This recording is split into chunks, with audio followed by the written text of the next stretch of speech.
Menurut Kamus Dewan Bahasa dan Pustaka, guru dapat didefinisikan sebagai seorang pendidik. Menurut fahamanku, guru seorang insan yang sudi menabur masa dan tenaga demi mencurahkan ilmu kepada insan-insan kecil yang kurang pengetahuan.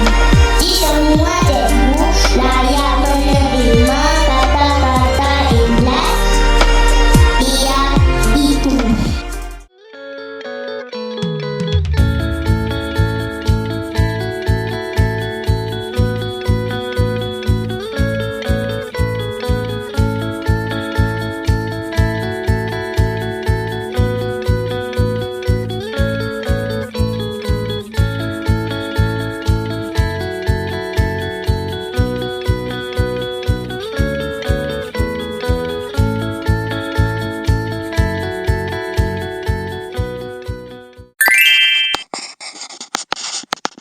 Jika cikgu bukan seorang pendidik.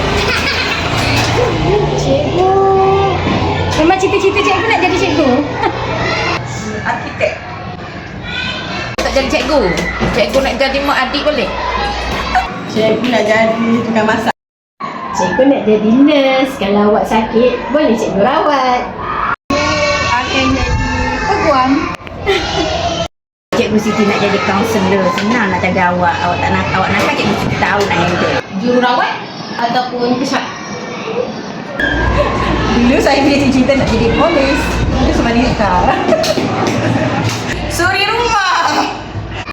Mungkin saya akan bekerja sebagai editor kaful. Bakery atau pastry?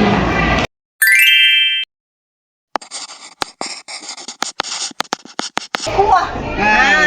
Berkuah dengan anak-anak murid dan cikgu-cikgu. Sebab pasti best. Melihat anak-anak membesar dengan cara Islamik. Seronok sangat-sangat duduk di pasti.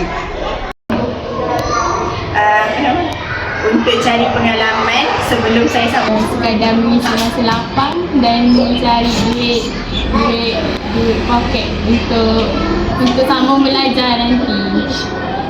Sementara tunggu UPU dia. Doakan saya.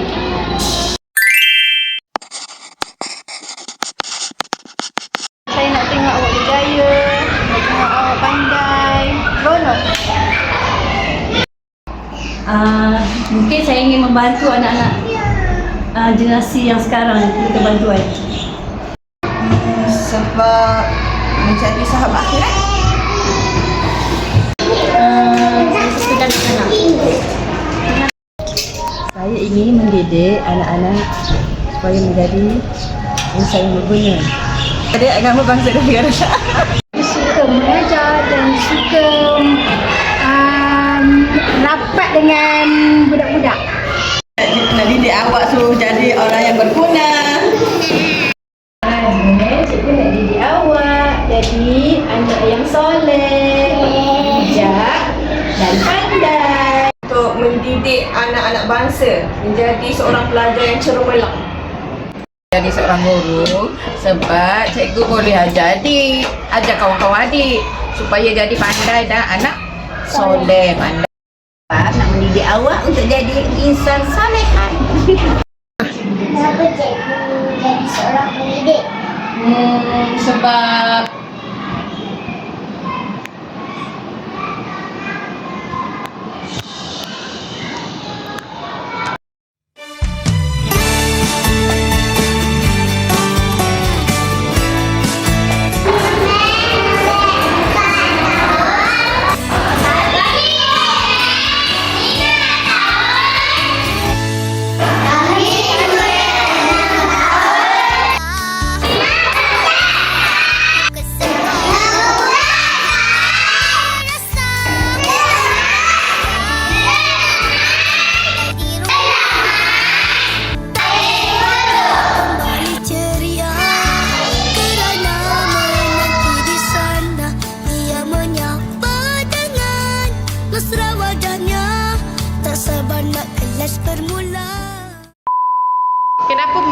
bekerja di mana? Dan terluka kisah What? baru sering terduga.